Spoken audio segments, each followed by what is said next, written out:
मेरे प्यारे श्रोतागण, आप सबको मेरा सादर नमस्कार और आप सबका स्वागत है श्रीमद् भागवत जी के तृतीय अध्याय के 23वें वीडियो में। अब तक आपने जो है श्रीमद् भागवत जी के प्रथम अध्याय से तृतीय अध्याय के 22 वीडियो को सुना होगा, जाना होगा, देखा होगा, समझा होगा।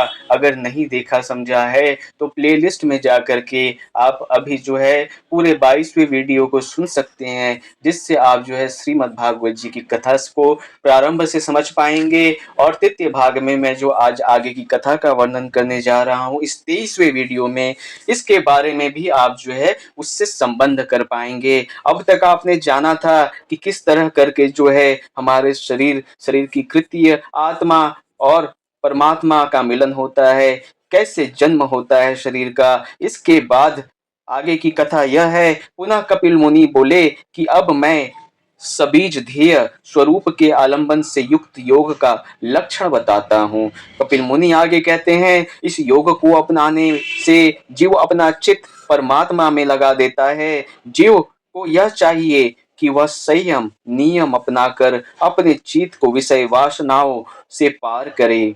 संयम और नियम जो है, यह जो है आप जानते हैं कि किसी भी धर्म में, किसी भी रूप में मनुष्य जो है अगर संयम से रहता है और नियम से रहता है तो इससे बड़ा और कुछ नहीं है। और वह भी कभी जिंदगी में निराशा नहीं महसूस कर पाता है। अगर उसने संयम नियम को अपना लिया है तो वह हमेशा आशावान हो जाता है और हमेशा प्रसन्न चित्त रहता है। एकांत स्थान पर आसन पर सीधे आसीन होकर प्राणायाम करना चाहिए, साधना करनी चाहिए।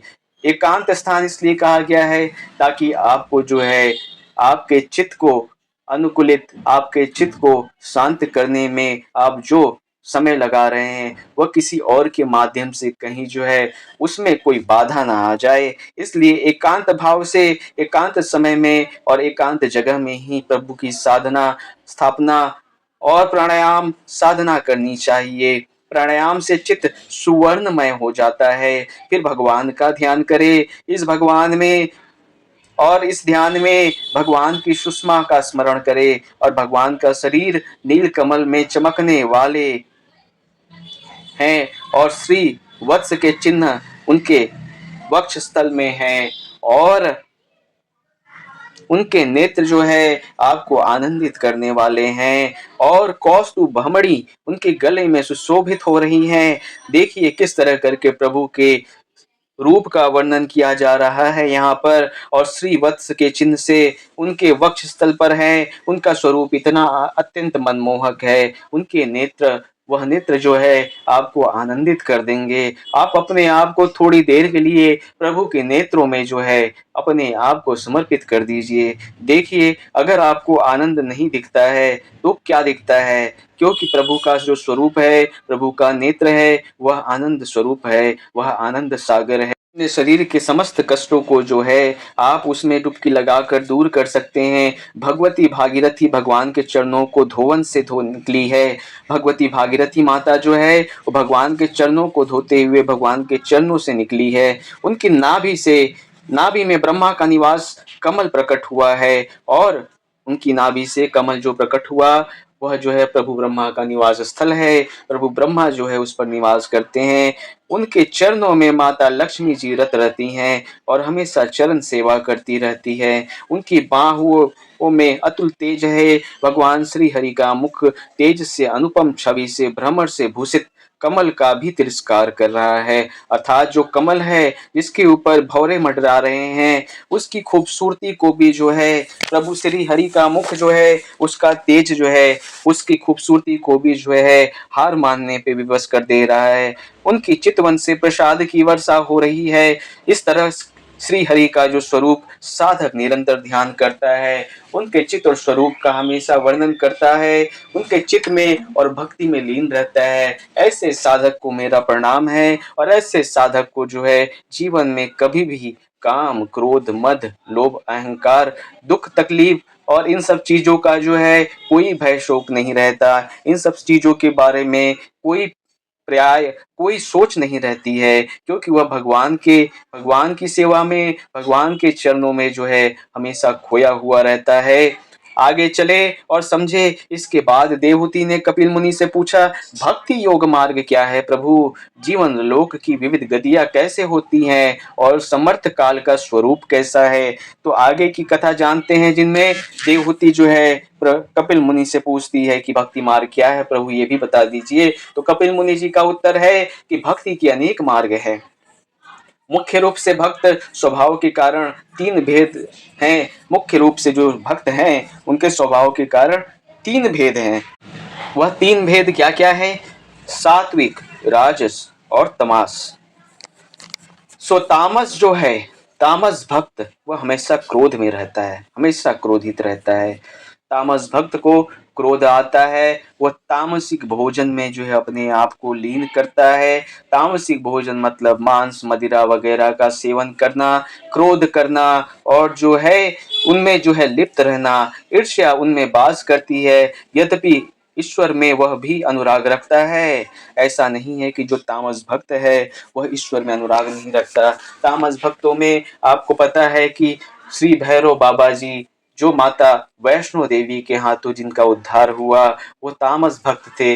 वह भी भक्ति में लीन थे, परंतु उनका जो है भक्ति तामस स्वरूप था। और माता वैष्णो जो है तामस रूप में भगवान भैरव को उनकी मुक्ति करती हैं। और आगे जानेंगे कि राजस भक्त यश ऐश्वर्य की कामना से अनुराग रहता है। जो राजस भक्त होता है उससे हमेशा राजपाट की जो है चिंता रहती है। वह भी भक्ति में लीन होता है, परंतु राजपाट की भी चिंता रहती है कि अरे धन नहीं होगा तो क्या होगा, ऐसे ये काम कैसे होगा, वो काम कैसे होगा। धन का ही पर्याय है, धन ही मेरे लिए प्रमुख है, बाकी तो सब बेकार है। और इसके बाद सात्विक भक्त जो होता है, यह जो भक्त है यह परम स्वरूप परम भक्त है। सात्विक भक्त निष्काम भाव से भक्ति करता है, न तो उसको राजपाट चाहिए न उसको तामस चाहिए। वह निष्काम भाव से भक्ति करता है, उसमें अभेद बुद्धि और कर्तव्य की भावना होती है। वह जो भी देखता है, जो भी करता है, सब में ईश्वर को खोजता है। आपको पता है कि एक बार हनुमान जी जो है, जो कि राम जी के भक्त हैं और भगवान की भक्ति में लीन रहने वाले हैं, रुद्र अवतार हैं, भगवान शिव के अवतार हैं हनुमान जी। हनुमान जी को एक बार जो है धन के लालच के लिए उनको जो है मोतियों की माला जो है राज्यसभा में भेंट की जाती है कि ये लो, तुम मोतियों की माला ले लो।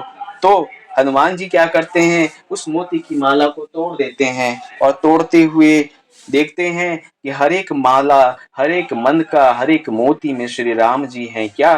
तो उस कीमती बेशकीमती मोती ने भी जो है राम भक्त हनुमान जी को जो है कहीं विचलित नहीं किया। उसमें वह जो है निष्काम भाव से अपने भगवान को ही ढूंढ रहे थे। अतएव जो भोजन करते हैं सात्विक लोग, वह भोजन को जो है पहले प्रणाम करते हैं। उनमें भी वो माता अन्नपूर्णा को देखते हैं और प्रणाम करते हुए जल ग्रहण करते हैं। उसमें भी माता गंगा भागीरथी को देखते हैं, प्रणाम करते हैं। और जो भी इस जीवन में चराचर जगत में जो भी चीजें देखते हैं, उन सब में वो भगवान को ही ढूंढते हैं। आप भगवान को ढूंढते हो या नहीं, और इस कथा में आपको कितना आनंद आ रहा है, कृपया करके कमेंट करके बताएं। आगे जानेंगे, वह प्रेम भाव से समर्पित हो, अनन्य भक्त को ही चरम ध्येय मानकर मुक्ति की भी अपेक्षा करता है। इसका एक कारण, एक साधारण उपाय यह भी है कि मनुष्य हिंसा रहित होकर ध्यान, आराधना और पूजा करे और जीव मात्र में मुझे देखे। तो प्रभु श्रीमद् भागवत जी की उपासना से, श्रीमद् भागवत जी के माध्यम से यह कहते हैं कि जो मनुष्य साधारण उपाय में भी जो है हिंसा रहित रहता है और ध्यान मग्न होकर हर एक चीज में, हर एक वस्तु में हमें ढूंढता है, हर एक चीजों में सोचता है कि इसमें जो है प्रभु का निवास है, और जो है उसी तुल्य जो है उसकी पूजा करता है, अर्चना करता है, वह मनुष्य जो है ईश्वर तुल्य है। इसके बाद भगवान कपिल मुनि आगे बताते हैं कि भगवान कपिल काल के स्वरूप की चर्चा करते हुए अपनी माता से बोलते हैं, हे माता, उन्होंने कहा कि काल भगवान के ब्रह्म स्वरूप का ही नाम है, अर्थात जन्म जो देते हैं वही कली काल है, कल की अवतार है, मेरे महाप्रभु श्री हरि है। यही सब पदार्थों को परिवर्तन में कर लाते हैं और यही सब पदार्थों के परिवर्तन का कारण है।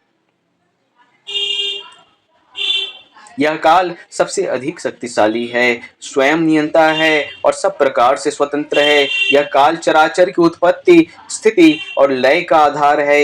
यह काल की महतत्व में क्षोभ उत्पन्न करता है। इस काल से बचने का एक ही उपाय है, मनुष्य नश्वर और दुख देने वाली वस्तुएं जैसे धन, संपत्ति आदि में आसक्ति न रखे। अगर धन, संपत्ति और इन सब वस्तुओं में आपकी आसक्ति नहीं होगी तो उसे एक बार अगर किनारे कर दें तो देखें आपके अंदर कहीं न कहीं काम, क्रोध, मद, लोभ और हिंसा इन सब का वास नहीं होगा।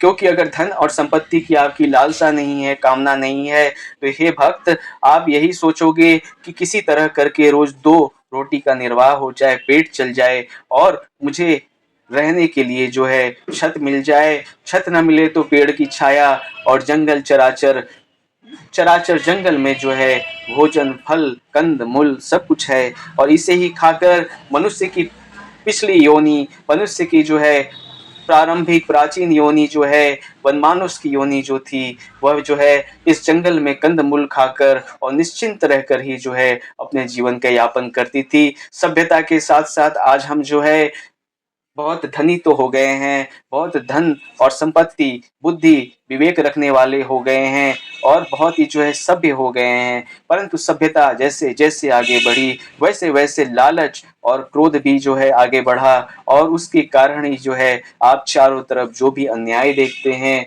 और जो अपराध देखते हैं वो उसी का ही तो रूप है कि आप जो है सभ्य के साथ साथ असभ्यता को भी जो है कहीं न कहीं अपना रहे हैं।